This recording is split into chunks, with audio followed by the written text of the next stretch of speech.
And most English teachers were not active users of English and often felt unconfident with their English ability.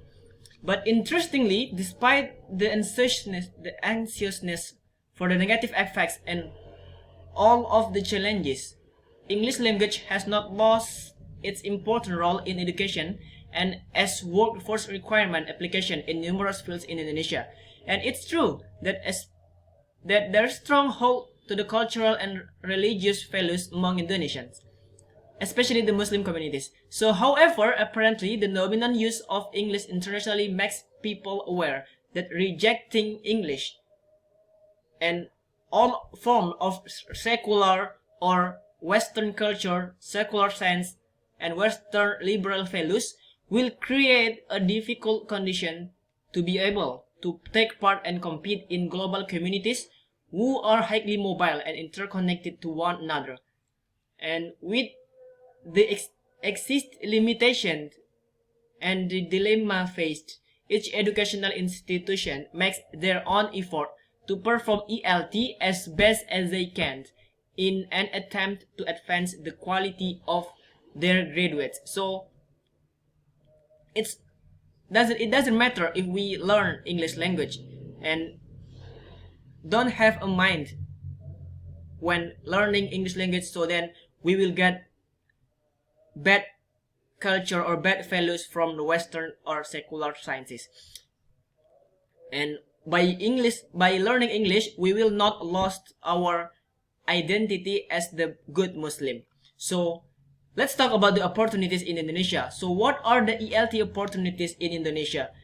As the educating Muslim generation with Islamic values, we know that the responsibility of every Muslim country is to educating Muslim generation. So all the learning process need to be able to instill or to make Islamic teachings to Muslim students. In this regard, integrating Islamic values in Indonesian ELT, especially that in Islamic education, is absolutely highly necessary. So what should we do as the good Muslim? The first is selecting and adapting the content. So selecting and adapting the content and the methodology is referred to the appropriateness of the local context and is the right of each country where it's taught.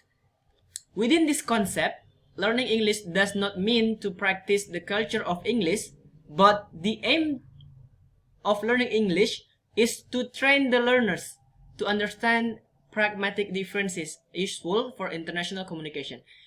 So this current concept of ELT is promising to establish English language instruction, and it will be suit the characteristic of the local context where is it learned. And actually there are number of ways of how to incorporate Islamic teaching while the main goals of training students the language skills are still achieved.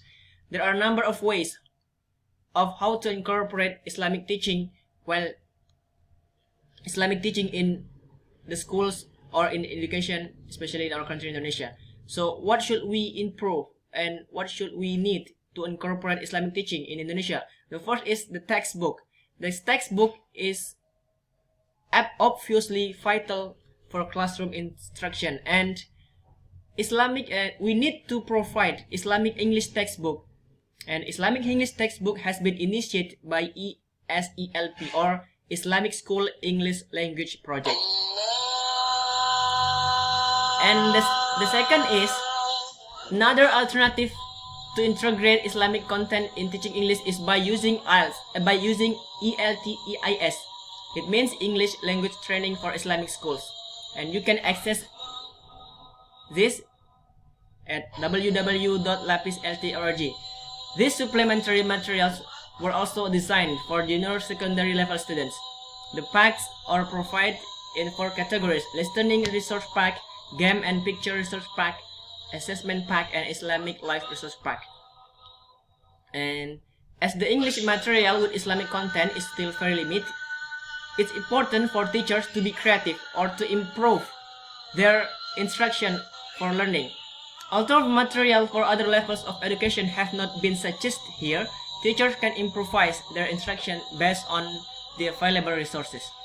So, such as Islamic English song, we know that Haris J, Maher Zain, Raif are the Muslim singer that live in English-speaking countries. So we can study and we can learn their story lives and as the motivation, and all of their stories, life stories can be used to motivate students to have positive attitude in learning English and not be afraid of losing their Muslim identity.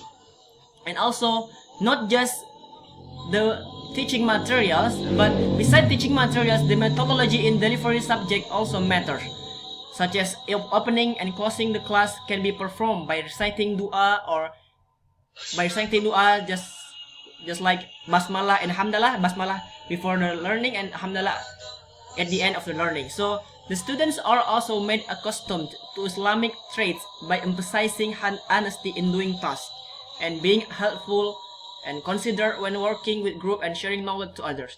So in this way, Muslim students will understand that learning English is also part of seeking knowledge urged by Islam, and it does not hinder them from being a good Muslim.